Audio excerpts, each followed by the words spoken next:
আজকে আপনাদের সাথে ৩টি স্টক নিয়ে কথা বলবো। ৩টি স্টকই তলানিতে পড়ে আছে এবং ৩টি স্টকেই কিন্তু স্মার্ট মানি অ্যাক্টিভ আছে। আমার ভিডিও বেশি লম্বা হয়ে যায়, আমি এরকম কমপ্লেন পেয়েছি, তাই এখন থেকে আমি খুবই শর্ট লেন্থের ভিডিও করব। আপনাদের কোর ইনফরমেশনটা যত তাড়াতাড়ি সম্ভব দিয়ে দিব।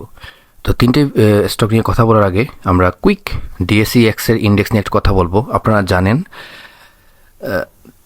3 মার্চ মার্কেট ইন্ডেক্স পড়েছে 208, অলমোস্ট 209 পয়েন্ট। এটিকে কারেকশন বলা চলে না, এটি হচ্ছে পতন, এবং সেই পতনের কয়েকটি কারণ আছে। একটি হচ্ছে এক্সপেকটেশন ছিল মার্কেট ইসরায়েল ইরানের যে যুদ্ধ, এটা একটু আলোচনার দিকে যাবে। এই এক্সপেকটেশন ফুলফিলড হয়নি, যার কারণে মার্কেট আজকে পড়েছে। এটি একটি রিজন। আরও দুইটি রিজন হলো, একটা রিউমার ছিল বিএসইসি এর চেয়ারম্যান পরিবর্তন হতে পারে। এই রিউমার থেকে এক্সপেকটেশন একটা ক্রিয়েট হয়েছিল সাধারণ বিনিয়োগকারীদের মধ্যে, সেই এক্সপেকটেশনটাও ফুলফিল হয়নি। এটি হচ্ছে দ্বিতীয় কারণ। আর তৃতীয় কারণ হচ্ছে ক্যান্ডেল। কীরকম ক্যান্ডেল আমি আপনাকে বলি, শর্ট টার্মে বলে দিই। আজকে 209 পয়েন্ট মাইনাস হয়েছে, ট্রেড ভ্যালু হচ্ছে 885 কোটি টাকা। তো আমি আপনাদের বলতে চাই, এখানে ভয় পাওয়ার কিছু নেই। 209 পয়েন্ট মাইনাস হোক, 300 পয়েন্ট মাইনাস হোক, আরও মাইনাস হোক, ভয় পাওয়ার কিছু নেই। মার্কেট কিন্তু ঘুরে দাঁড়াবে, কারণ মার্কেটে এখন স্মার্ট মানি অ্যাক্টিভ আছে। স্মার্ট ইনভেস্টররা, স্মার্ট মানি মার্কেটে কিন্তু কন্টিনিউয়াসলি ওরা পারচেস করছে, এবং ওরা যখন পারচেস করে, ওরা যখন হয়, তখন মার্কেট আপ ট্রেন্ডে নিয়ে না, মার্কেট ডাউন ট্রেন্ডে নিয়ে মার্কেটে ফিয়ার ক্রিয়েট করে। যে কোনো একটা গ্লোবাল অর ন্যাশনাল ইস্যুর উপর বেস করে ওরা একটা মার্কেট একটা এক্সট্রিম ফিয়ার ক্রিয়েট করে। এই ফিয়ারের উপর বেস করে ওরা কিন্তু আপনার কাছ থেকে শেয়ারটা হাতিয়ে নেবে। সো আপনি অ্যালার্ট থাকবেন, আপনি কনফিডেন্ট থাকবেন, মার্কেট ঘুরে দাঁড়াবে। অ্যান্ড রাইট নাও যে 3 মার্চ যে 209 পয়েন্ট মাইনাস হয়েছে, তার 3টে কারণ আমি অলরেডি বলে দিলাম আপনাদের। আমরা এই যে ইন্ডেক্স গ্রাফ, আমি ডেইলি ক্যান্ডেল চার্টে আছে, আমরা ডিএসইএক্স এর ইন্ডেক্স। আমি কিন্তু বলেছিলাম লাস্ট ভিডিওতে, আপনারা দেখতে পারেন, লাস্ট ভিডিওতে আমি বলেছিলাম যে মার্কেট যখন 5600 ছিল, এই ভিডিওটি আমি করেছিলাম, যেদিন করেছিলাম তার পরের দিন আমি আপলোড করতে হয়েছে। আমি করেছিলাম মোস্ট প্রবাবলি ভিডিওটি 1 মার্চে, এবং আপলোড করতে হয়েছে 2 মার্চের মর্নিং টাইমে। তো 5600-তে যখন ইন্ডেক্স ছিল, তখন আমি বলেছিলাম মার্কেট যদি ওয়ার সিচুয়েশনে নাও থাকতো, ওয়ার যে সিচুয়েশন চলছে ইসরায়েল ইরান ইউএসএ, এটা যদি নাও থাকতো, তাও কিন্তু মার্কেট 20-30 পয়েন্ট একটা কারেকশন দিত, কারণ 5600-তে মার্কেটের একটা রেজিস্ট্যান্স আছে। তো যেহেতু রেজিস্ট্যান্স আছে, সেহেতু একটা কারেকশন দিয়েছে, বাট এটা কারেকশনের সাথে মানে ওয়ার যে সিচুয়েশন, এটার প্যানিক সেল হয়েছে হিউজ, যার কারণে মার্কেট ফল করেছিল 138 পয়েন্ট, 138-এর উপর, অলমোস্ট 139 পয়েন্ট মাইনাস হয়েছিল।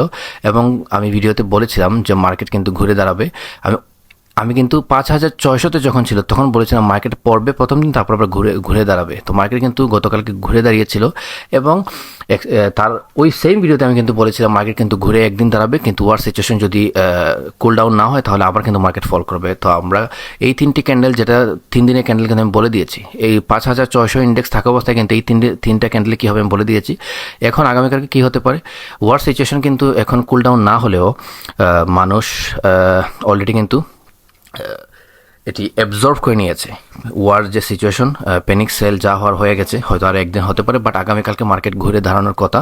এই ঘুরে দাঁড়ানোটা কিন্তু টেম্পোরারি হবে, ঠিক আছে। যদি ওয়ার সিচুয়েশন আলোচনার দিকে যায়, মার্কেট তো ঘুরে দাঁড়াবে ডেফিনেটলি। আলোচনা যদি নাও যায়, তাও কালকে মার্কেট ঘুরে দাঁড়ানোর একটা বড় চান্স আছে। মার্কেট কিন্তু আজকে ইন্ডেক্স হচ্ছে মার্কেটের 5325। এই 5325-এ কিন্তু একটা সাপোর্ট আছে। যদি 5325 থেকে নেমে 5300-তে আসে, 5280 পর্যন্ত আসতে পারে। স্ট্রং সাপোর্ট হচ্ছে 5200, অ্যান্ড ভেরি স্ট্রং সাপোর্ট হচ্ছে 5050, আর সুপার স্ট্রং সাপোর্ট যেটাকে আমি বলবো 4800। তো এটা হচ্ছে উইকলি চার্ট। যদি আমরা দেখি উইকলি ক্ষেত্রে আমরা পাবো 4800। তো ভিডিওটি কুইক করার জন্য আমি 1 বাই 1 আর এক্সপ্লেন করছি না। এখানে আপনার উইকলি চার্টে আপনারা দেখতে পাচ্ছেন এখানে একটা কারেকশন এক্সপেক্টেড ছিল। আর ডেইলিতে যদি আমরা দেখি, এখানে আমি যেরকম প্রেডিক্ট করেছিলাম 3টি ক্যান্ডেল, মানে নেক্সট 3টা ক্রমদিবসে কী হতে পারে আমি যেরকম বলেছিলাম সেরকম হয়েছে। আপনারা আমার ভিডিও দেখতে পারেন, ভিডিওটি লম্বা হওয়ার কারণে আমি আপনারা হয়তো একটু বিরক্ত হয়েছেন। আমি এখন থেকে শর্ট লেন্থের ভিডিও করব অ্যান্ড কোর ইনফরমেশনটা দিয়ে দিব, ঠিক আছে? তো মার্কেট আগামীকালকে ঘুরে দাঁড়ানোর একটা চান্স আছে এবং তারপর আবার ফল করতে পারে, ফ্লাকচুয়েট করবে। মার্কেট কিন্তু একটানা এখন বাড়বে না, একটু ফ্লাকচুয়েট করবে। ওয়ার সিচুয়েশন যদি কুল ডাউন হয় হয়তো ইন্ডেক্স 2 দিন টানা বাড়বে, তারপর আবার ফ্লাকচুয়েট করবে। আদারওয়াইজ কালকে ইন্ডেক্স বেড়ে হাই চান্স কালকে ইন্ডেক্স বাড়বে। যদি নাও বাড়ে কালকে ইন্ডেক্স আলটিমেটলি যদি না বাড়ে তাহলে এটা আমি যেরকম বলেছি 5280 থেকে ঘুরে দাঁড়ানোর কথা। আর যদি বাড়ে তাহলে পরে আবার এটা ফ্লাকচুয়েটিং স্টেজে চলে যাবে, পরে আবার কারেকশন স্টেজে চলে যাবে যদি ওয়ার সিচুয়েশন কুল ডাউন না হয়। তো আমাদের একটু এখন অপেক্ষা করতে হবে। কি অপেক্ষা করতে হবে? ইনভেস্টমেন্টের জন্য না, ইনভেস্টমেন্টের রাইট টাইম হচ্ছে এটা। মার্কেট যখন প্যানিক সেল হয়, কন্টিনিউসলি প্যানিক সেল হয়, আপনারা ইনভেস্ট করবেন, কারণ তখন কুইক 30-40% প্রফিট করা যায়, ঠিক আছে? আচ্ছা, অ্যান্ড মার্কেটের ট্রেড ভ্যালু কিন্তু আপনারা দেখতে পাচ্ছেন, যেটি মার্কেটের প্রাণ 885 কোটি টাকা। It's very good. এখন আমি যে 3টে স্টক নিয়ে আপনাদের সাথে কথা বলবো, আমরা সেই দিকে এগিয়ে যাই। প্রথমে যে স্টকটি নিয়ে কথা বলবো সেটি হচ্ছে ওয়েস্টার্ন মেরিন। আপনারা জানেন স্টকটি সম্পর্কে। Western marine shipyard national international লেভেলে জাহাজ তৈরি করে। ন্যাশনাল ইন্টারন্যাশনাল লেভেল বলতে আমি কি বোঝাচ্ছি? জাহাজ তৈরি করা, এক্সপোর্ট করে, আবার লোকাল চাহিদাও ফুলফিল করে। তো ওয়েস্টার্ন মেরিন শিপইয়ার্ড, এটির কিছু ডিটেলস আমরা দেখি, সাম্প্রতিক কিছু নিউজ যেটি আমরা কালেক্ট করেছি। তারপর আমরা দেখব যে ফাইন্যান্সিয়াল সিচুয়েশনটা কেমন, ঠিক আছে? ওয়েস্টার্ন মেরিন শিপইয়ার্ড আপনারা দেখতে পাচ্ছেন রপ্তানিতে প্রত্যাবর্তন, এটি আমাদের কালেক্টেড নিউজ। আমি জুম ইন করি।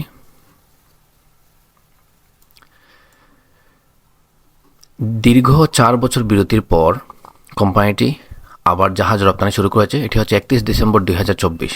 এটি কিন্তু 31 ডিসেম্বর 2024 সালের মাঝামাঝি, মানে কয়েক মাস আগে তারা সংযুক্ত আরব আমিরাতে 3টি জাহাজ সরবরাহ করেছে। মানে ইউএইতে 3টি জাহাজ অলরেডি এক্সপোর্ট করে দিয়েছে। নতুন কার্যাদেশ, কোম্পানিটি 2025 সালে সংযুক্ত আরব আমিরাত থেকে আরও 8টি জাহাজের অর্ডার পেয়েছে। এছাড়াও নরওয়ের একটি ক্রেতা প্রতিষ্ঠানের সাথে মাছ ধরার জাহাজ ফিশিং ভেসেল তৈরির চুক্তি রয়েছে। উৎপাদন অবস্থায় ইয়ার্ডটি বর্তমানে সচল অ্যাক্টিভ। বর্তমানে তাদের দেশীয় বাজারের জন্য কিছু কার্গো জাহাজ এবং আন্তর্জাতিক বাজারের জন্য রপ্তানিযোগ্য জাহাজের কাজ চলছে। তবে ঋণের কারণে কাঁচামাল আমদানিতে মাঝে মধ্যে ধীরগতি দেখা যায়। তো এই যে নিউজটা, এটি হচ্ছে ফিউচার পটেনশিয়াল একটি স্টক। ফিউচার পটেনশিয়াল কেন? কারণ ওরা কিন্তু অলরেডি 3টি জাহাজ এক্সপোর্ট করে দিয়েছে। কোথায়? মিডল ইস্টে। একটা দেশে এক্সপোর্ট করেছে মানে, এবং আরও 8টি অর্ডার পেয়েছে একই জায়গা থেকে। তাহলে মিডল ইস্টের মার্কেট কিন্তু ওরা গ্র্যাব করার ট্রাই করছে এবং সাকসেসের দিকে এগিয়ে যাচ্ছে। At the same time Norway, ইউরোপের দিকে ওরা এগিয়ে যাচ্ছে। এটা কিন্তু অনেক বড় একটি নিউজ। যদি সাকসেসফুলি আরও ওরা ডেলিভার করতে পারে এবং আরও অর্ডার চলে আসে, তাহলে এই স্টকটি আমি আপনাদের বলবো এটি 8.20-তে আছে। এই স্টকটি অনেক অনেক উপরে যাবে। তবে আমরা একটু দেখি সিচুয়েশনটা কেমন। এই স্টক হচ্ছে টোটাল শেয়ার হচ্ছে 23.52 কোটি and director holding 30%, which is good. মানে এটা হচ্ছে মিনিমাম রিকোয়ারমেন্ট 30%। আপনার ইনস্টিটিউট হোল্ডিং 15%-এর উপরে আছে। আর ইপিএস হচ্ছে ক্লোজ টু জিরো। ইপিএস কিন্তু -0.02, খুব বেশি নেগেটিভ না, যেহেতু ওরা প্রোডাকশনে গিয়েছে এবং এক্সপোর্ট করছে। ক্যাশ ফ্লো হচ্ছে, ক্যাশ ফ্লো ভালো, বাট নেগেটিভ, স্টিল নেগেটিভ। এই টাইপের যে কোম্পানি ওয়েস্টার্ন মেরিন শিপইয়ার্ড কোম্পানিতে অনেক বেশি ডেট এমনিতে থাকে। এটা নর্মাল। ডেট শুনলেই মানুষ চিন্তা করে যে এটা মানে কোম্পানির জন্য খারাপ। অনেক সময় ডেট ছাড়া কিন্তু কোম্পানি গ্রো করতে পারে না, সেটা মাথায় রাখতে হবে। এই টাইপের কোম্পানির জন্য ডেট ইজ ইম্পর্টেন্ট। তো ইপিএস জিরোর কাছাকাছি, ইপিএস কিন্তু এত বেশি নেগেটিভ না। ন্যাভ কিন্তু 16.41, মানে 17 টাকার কাছাকাছি ন্যাভ। প্রাইস হচ্ছে 8 টাকার কাছাকাছি। মানে আপনারা বুঝতে পারছেন ন্যাভ হচ্ছে প্রাইসের ডাবল। এটা কিন্তু একটা পজিটিভ ভাইব। অ্যাক্টিভ কোম্পানির জন্য ন্যাভ যখন বেশি থাকে প্রাইসের থেকে, তখন এক্সপেকটেশন থাকে একটা স্মার্ট মানি যখন হয়, স্মার্ট মানি যখন অ্যাক্টিভ হয়, তখন প্রাইসটা কিন্তু ওই খুব শর্ট টার্মে ন্যাভের কাছাকাছি চলে যায়। আচ্ছা, এখন আপনারা ভলিউম দেখেন। ভলিউম আজকে কিন্তু 10 লাখ ভলিউম, গতকালকে ছিল 24 লাখ, এবং এর আগেও কিন্তু 17 লাখ ভলিউম ছিল। এবং আপনারা দেখতে পাচ্ছেন এটা কিন্তু মাঝে মধ্যেই ভলিউম করে সার্কিটে চলে যায়। এটা হচ্ছে স্মার্ট মানির যে মুভমেন্ট, এটার একটা ইঙ্গিত দিচ্ছে, এবং স্মার্ট মানি কিন্তু এই শেয়ারটিতে অ্যাক্টিভ আছে। তো আমি যেটি বলবো, আপনার ডিভিডেন্ড এটি কিন্তু বলতে গেলে গত কয়েক বছর দেয়নি। ডিভিডেন্ড দিতে হবে এরকম কিছু না, একটি কোম্পানির ফিউচার পটেনশিয়াল কিন্তু আমরা ডিভিডেন্ড দেখলে হবে না। ইপিএস হচ্ছে short term, last 2 quarter 3, EPS হচ্ছে 3 মাসের কোয়ার্টারলি। তো ইপিএস দেখে আপনি ফিউচার স্টক কী হবে তা তো বুঝতে পারবেন না। মানুষ ইপিএস দেখে, সিএফপিএস দেখে, মানে ক্যাশ ফ্লোটা দেখে। এটা দেখে আলটিমেটলি কোনো লাভ নেই, বিশেষ করে বাংলাদেশের মার্কেটে এটা আপনি দেখে কিছুই প্রেডিক্ট করতে পারবেন না। এবং এই টাইপের স্টকের ক্ষেত্রে আপনার যদি টেকনিক্যাল অ্যানালাইসিস করেন, টেকনিক্যাল অ্যানালাইসিস করলে আলটিমেটলি আপনি ভালো কিছু বের করতে পারবেন না। কেন? আপনি এরকম এই যে নিউজটা, আমি যে নিউজটা বললাম, এই টাইপের নিউজটা হচ্ছে এইরকম স্টকের জন্য আপনার পজিটিভ ভাইব। কারণ এই যে নিউজটাই কিন্তু মার্কেটে কী করবে, মার্কেটে স্মার্ট মানিকে নিয়ে আসবে। স্মার্ট মানি যখন আসবে তখন কিন্তু আপনার টেকনিক্যাল অ্যানালিসিস করলে আপনি দেখবেন 20 EMA ডেইলি চার্টে 20 EMA, 50 EMA এবং 200 SMA এখন কিন্তু আপনি যদি দেখেন এই স্টকটি, আপনার কাছে বুলিশ মনে হবে না, কিন্তু বুলিশ যখন আপনার মনে হতে হবে তখন কিন্তু 13-14 টাকাতে চলে যাবে। তো আপনি কেন ওয়েট করবেন? আপনি এখন আর্লি এন্ট্রি নিতে পারছেন। এটা হচ্ছে অ্যাকিউমুলেশন জোন। অ্যাকিউমুলেশন জোনে আপনারা যদি এন্ট্রি নেন, দেখেন লাস্ট 52 উইকস লো হচ্ছে 6.6 এবং হাই হচ্ছে 10.4। আপনারা যদি এই রেটে এন্ট্রি নেন তাহলে লাস্ট 52 উইকস হাইয়ে গেলেও কিন্তু আপনার 25% প্রফিট পাচ্ছেন, আর নেভের কাছাকাছি গেলে আপনারা পাচ্ছেন 17 টাকার কাছাকাছি, মানে 100% গেইন। তো আমি বলবো এই স্টক আমার ফার্স্ট টার্গেট হবে 14 to 16 এই স্টকের ক্ষেত্রে। বিশেষ করে এই নিউজ যেটা, এটা কিন্তু এই নিউজটা কিন্তু শুরু হয়েছিল 2024 থেকে, কিন্তু 2025-এর মাঝামাঝি সময় আসার পর কিন্তু এটি অ্যাক্টিভ হয়েছে। সো যত বেশি এক্সপোর্ট হবে, স্মার্ট মানি কিন্তু ইন হচ্ছে। স্মার্ট মানি কিন্তু ওয়েট করছিল একটা ইলেকশনের জন্য এবং ইলেকশনের একটা পজিটিভ রেজাল্টের জন্য, যার কারণে স্মার্ট মানি এতদিন ইন হয় নাই, এখন ইন হচ্ছে। সো প্রথমে কিন্তু এটাতে এরকম একটা স্টকে আমার ধারণা, আমার যদি ভুল না হয়ে থাকে, অলরেডি ইন হয়ে আছে। So no financial advice. এবং আমরা যা ডেটা আপনাদের শেয়ার করব, আলটিমেটলি এখানে আমরা ডেটা শেয়ার করবো ফর এডুকেশনাল পারপাস। এখানে আপনারা কোনো শেয়ার নেওয়ার জন্য আমরা বলছি না, সাজেস্ট করছি না। আমরা জাস্ট ফাইন্যান্সিয়াল ডেটা শেয়ার করছি। At the same time educational পারপাসে যতটা ডেটা শেয়ার করা পসিবল আমরা শেয়ার করছি, যাতে আপনারা ডিসিশন নিতে পারেন। এখানে আমরা কোনো অ্যাডভাইস দিচ্ছি না। আলটিমেটলি ইনভেস্টমেন্ট আপনার, লস আপনার, প্রফিট আপনার। তো আমাদের ফার্স্ট টার্গেট হচ্ছে 14 to 16 এবং সেকেন্ড টার্গেট হচ্ছে 28 to 30 অ্যান্ড আমাদের থার্ড টার্গেট হচ্ছে 45 to 50। এখন এই স্টক কিন্তু গত অনেক বছরে 50 কাছাকাছি যায়নি। তো আমরা কিসের উপর বেস করে 50 টাকা করলাম? এই নিউজ, এটা কিন্তু অনেক বড় একটি নিউজ, ঠিক আছে? তো আপনারা যখন এটি এন্ট্রি নেবেন 8 লেভেলে, আর যখন 14 টাকা লেভেলে চলে যাবে আপনারা, তখন কিন্তু একটা বুলিশ সাইন ক্রিয়েট করবে টেকনিক্যাল অ্যানালিসিস, টেকনিক্যাল চার্ট। তখন আপনারা 50% সেল দিয়ে দিবেন, আর স্মার্ট মানি কিন্তু তখন একটা প্রফিট টেক করতে পারে। তারপর আপনারা ওয়েট করবেন এবং হোল্ড করবেন কিনা তখন আমরা জানিয়ে দেবো, ঠিক আছে? কারণ স্মার্ট মানি কখন কী করবো, ওরা যদি দেখে আপনাদের 8 টাকাতে কিনে 16 টাকাতে আপনাদের হাতে ধরিয়ে দিতে পারছে, ওরা 100% গেইন নিয়ে বের হয়ে যাবে। বাট এটি কিন্তু লং টার্মে অনেক উপরে যাবে এবং এটি কিন্তু ফিউচার পটেনশিয়াল ক্লোজ টু 100 টাকা। এটি আমি শর্ট টার্মে বলছি না, এটি অনেক টাইম নেবে। বাট মোটামুটি আমাদের এক্সপেকটেশন এটি খুব তাড়াতাড়ি 14 to 16 and 28 to 30 লেভেলে চলে যাবে, অ্যান্ড ইভেন 45 to 50 এই নিউজের পরে। এই নিউজটা কিন্তু আমরা কালেক্ট করেছি, এই নিউজটা কিন্তু আপনি সব জায়গায় যে পাবেন এরকম না, আপনারা নিজে স্টাডি করে দেখবেন। আচ্ছা, আর আপনারা দেখতে পাচ্ছেন এটি কিন্তু ভলিউম অ্যানালিসিস করলে ভলিউম কিন্তু অনেক ভালো।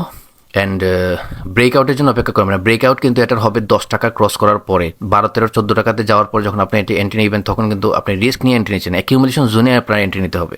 হয়তো আপনার এন্ট্রি নেওয়ার পর ওয়েট করতে হতে পারে, বাট আপনার এন্ট্রি নেওয়ার পারফেক্ট টাইম হচ্ছে এটি। আর সব টাইপের স্টক ভালো স্টক ডিভিডেন্ড দিবে এরকম কিছু না। এটি ফিউচার পটেনশিয়াল স্টক, এটি অনেক ভালো একটা স্টক এবং এটি ডিভিডেন্ড দেয়নি, এটি আপনি ইগনোর করতে পারেন। EPS close to 0, negative still. আমার মনে হয় they are doing good, they will do good, অনেক ভালো। এবং আমরা যদি আরও কিছু, হ্যাঁ, এই যে ওয়েস্টার্ন মেইন শিপইয়ার্ড, ওদের কিন্তু যে নেফটা কিসের উপর বেস করে, ওদের নেট অ্যাসেট ভ্যালু, এটা কিন্তু ওদের কিন্তু প্রপার্টি আছে, ইয়ার্ড আছে, শিপে জাহাজ তৈরির জন্য ইয়ার্ড, এটা কিন্তু প্রপার্টি। এই প্রপার্টির ভ্যালু কিন্তু অনেক, এবং এই ভ্যালুটা আপনি 16.41কে 23.52 দিয়ে মাল্টিপ্লাই করলে যত হয় আপনি পেয়ে যাবেন, ঠিক আছে? মানে ক্লোজ টু দ্যাট প্রাইস। এখানে নেট অ্যাসেট ভ্যালু আপনার আরও কয়েকটা প্যারামিটারের উপর নির্ভর করে, বাট ওদের ইয়ারটা কিন্তু অনেক বড়। অ্যান্ড আপনারা একটু চেক করে দেখতে পারবেন, ওদের ইয়ারটা কিন্তু ওরা নিজেরা ওন করে। ডেট থাকতে পারে, বাট ওরা কিন্তু কাভার করছে উইথ টাইম। ওরা ভেরি অ্যাক্টিভ অ্যান্ড এক্সপোর্ট করছে জাহাজ, এবং উইথ টাইম ওরা কিন্তু ডেট ফ্রি ডেট ফ্রি হবে না, বাট ডেটটাকে ম্যানেজ করার ট্রাই করছে। তো আশা করি আপনারা বুঝতে পারছেন। এই স্টকে আপনারা এন্ট্রি নিতে পারেন। আমরা চলে যাচ্ছি আমাদের দ্বিতীয় স্টকে। আমাদের দ্বিতীয় স্টকটি হচ্ছে গোল্ডেন সন। আপনারা জানেন এটি হচ্ছে একটি গ্যামলিং শেয়ার, এটাকে গ্যামলিং শেয়ার বলা হয়। স্মার্ট মানি এটি নিয়ে প্লে করে 2 বছর আগেও এটি কিন্তু 27-28 টাকাতে গিয়েছিল। অ্যান্ড একই আপনারা কিন্তু টেকনিক্যাল অ্যানালিসিস করলে, টেকনিক্যাল চার্ট দেখলে আপনারা বুলিশ ফিল করবেন না, কারণ এটার একটু 20-50 EMA অ্যান্ড 200 SMA এটা যদি ব্রেকআউট করতে হয়, এটা কিন্তু 14-15 টাকা, তো 15 টাকার উপরে যেতে হবে। তখন আপনারা দেখবেন সবাই এটি নিয়ে হয়তো ভিডিও করছে, বেড়ে যাবে, তখন স্মার্ট মানি যদি পারে আপনাদের হাতে ধরিয়ে দিবে। এজন্য আমি বলছি এখন এন্ট্রি নেওয়ার সময়, এখন অ্যাকুমুলেশন জোন। এইটার ভলিউম দেখেন আপনি, আজকের ভলিউমটা দেখেন। আজকের ভলিউম হয়েছে 42 লাখ, মানে 43 লাখের কাছাকাছি, 42.4 লাখ ভলিউম। এর আগেও কিন্তু খারাপ ভলিউম হয়নি, 8 লাখ, 9 লাখ, 6 লাখ। এর আগে কিন্তু আবার 17 লাখ। এটা হচ্ছে স্মার্ট মানি এরকমই প্লে করে। স্মার্ট মানি যখন এন্ট্রি নেয় এরকমই এন্ট্রি নেয়। এর আগে কিন্তু আপনি দেখেন ভলিউম কিন্তু অনেক নিচে ছিল, 3 লাখ, 2 লাখ, 3 লাখ, 2 লাখ, 4 লাখ। তো এটি 52 উইক্স হাইয়েস্ট হচ্ছে 15.4 অ্যান্ড লো হচ্ছে 8.7, ঠিক আছে। তো 52 উইক্স হাই, এখন যদি আপনি এন্ট্রি নেন 52 উইক্স হাইয়ে গেলেও কিন্তু আপনার 45%-এর কাছাকাছি একটি প্রফিট পাচ্ছেন। আর রিস্ক হচ্ছে খুবই সামান্য, কারণ এটি 8.7 যখন আসছিল তখন কিন্তু মার্কেটে অনেক একটা প্যানিক সেলিং হচ্ছিল, এই কারণে আসছিল। আদারওয়াইজ এটি বিলো 10 টাকা নর্মালি আসে না। তো আপনারা এখন হচ্ছে পারফেক্ট অ্যাকুমুলেশন জোন। অ্যান্ড যদি এটা আরও ডাউন হয়, আমি দুইটাই বলে দিচ্ছি, তাহলে আপনারা 8.8 লেভেলে বাই দিবেন। আর যদি এটি আপ ট্রেন্ডে চলে যায়, আপনারা প্রফিট টেক করবেন 50% সেল করে 15 লেভেলে, ঠিক আছে। অ্যান্ড 15 লেভেল আমাদের ফার্স্ট টার্গেট হচ্ছে 14 to 15 রেঞ্জ। 40-তে একটা প্রফিট টেকিং হতে পারে 40 রেঞ্জে, 13.8-এ।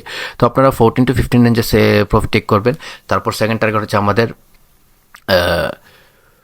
18 to 22, থার্ড টার্গেট হচ্ছে আমাদের 28 to 32, অ্যান্ড ফোর্থ টার্গেট হচ্ছে যদি এটি স্মার্ট মানি ভালো প্লে করে তাহলে এটি 40+ নিয়ে যেতে পারে, ঠিক আছে। সো এটি কিন্তু ভালো পটেনশিয়াল স্টক।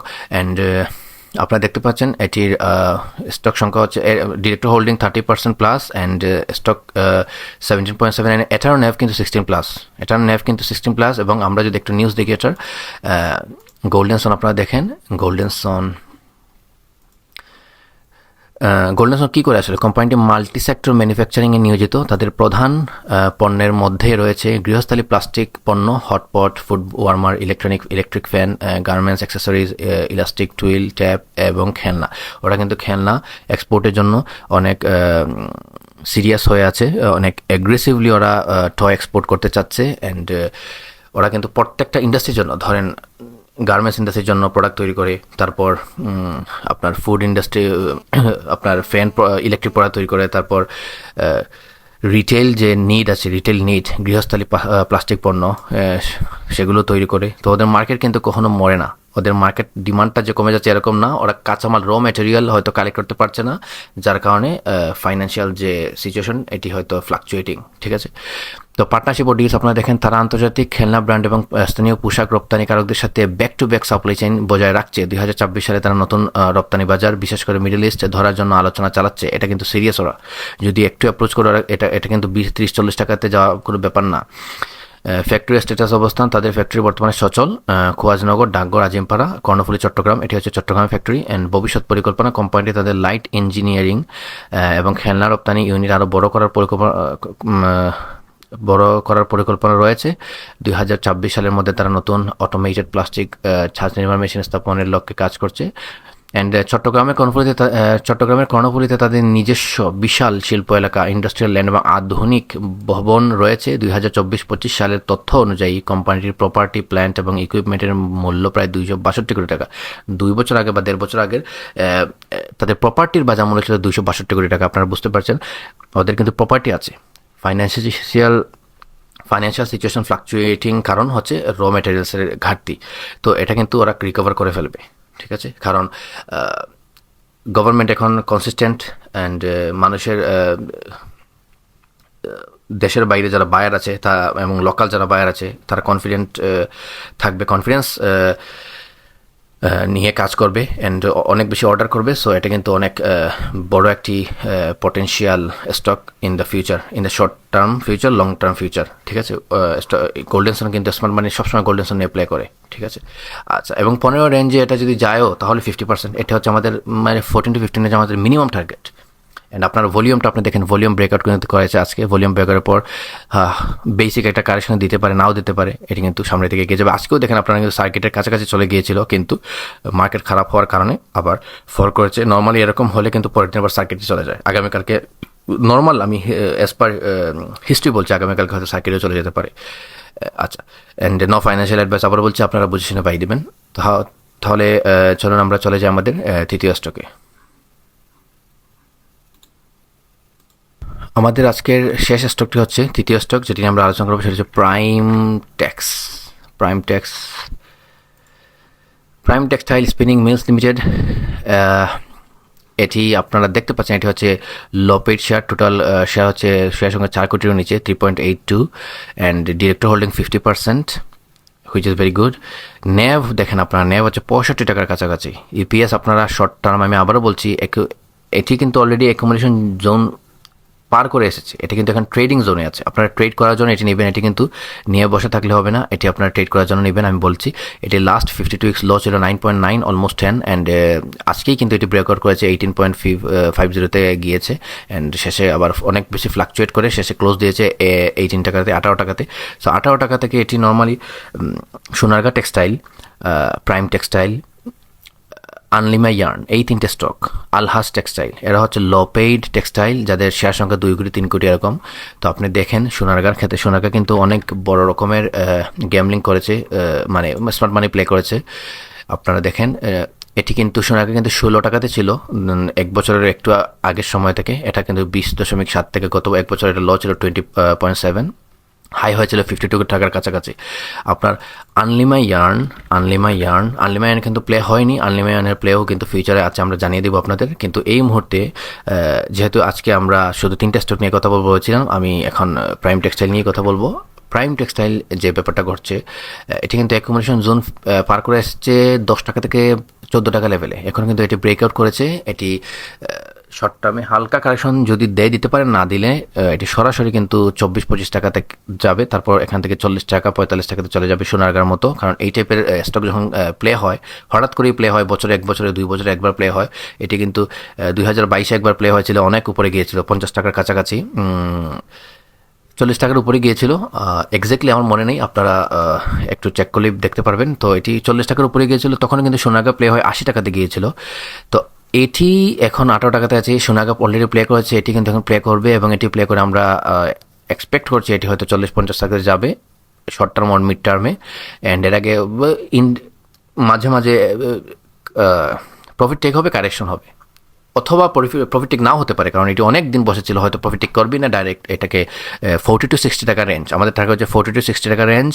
অ্যান্ড এটি হচ্ছে টু বি অনেস্ট আমাদের first target, and second target হচ্ছে 80+, অ্যান্ড থার্ড টার্গেট হচ্ছে আমাদের 120+। এটি কিন্তু এই টাইপের স্টক যে 120+ যেতে পারে। আলহাজ টেক্সটাইল 30 টাকা থেকে 150 টাকার উপরে 180 টাকার কাছাকাছি নিয়ে গিয়েছিল আলহাজ টেক্সটাইল, এবং সোনারগাঁ প্লে করেছে, আলহাজ টেক্সটাইল প্লে করেছে, এবং প্রাইম টেক্সটাইল প্লে করেছিল। কিন্তু এটি আবার যেহেতু মার্কেটে বিগ একটা পতন হয়েছে, সাথে এটা পতন হয়েছে, এবং এটি কিন্তু সামনে অনেক ভালো করবে। তো এটির ফ্যাক্টরি কিন্তু বন্ধ। আমরা একটু দেখি এটির ডিটেলস। তারা যা করে, এটি একটি সুতা উৎপাদনকারী প্রতিষ্ঠান। তারা মূলত রপ্তানিকারী গার্মেন্টস শিল্পের জন্য 100% কটন ইয়ার্ন, সিনথেটিক সুতা এবং মিক্সড সুতা তৈরি ও বিপণন করে।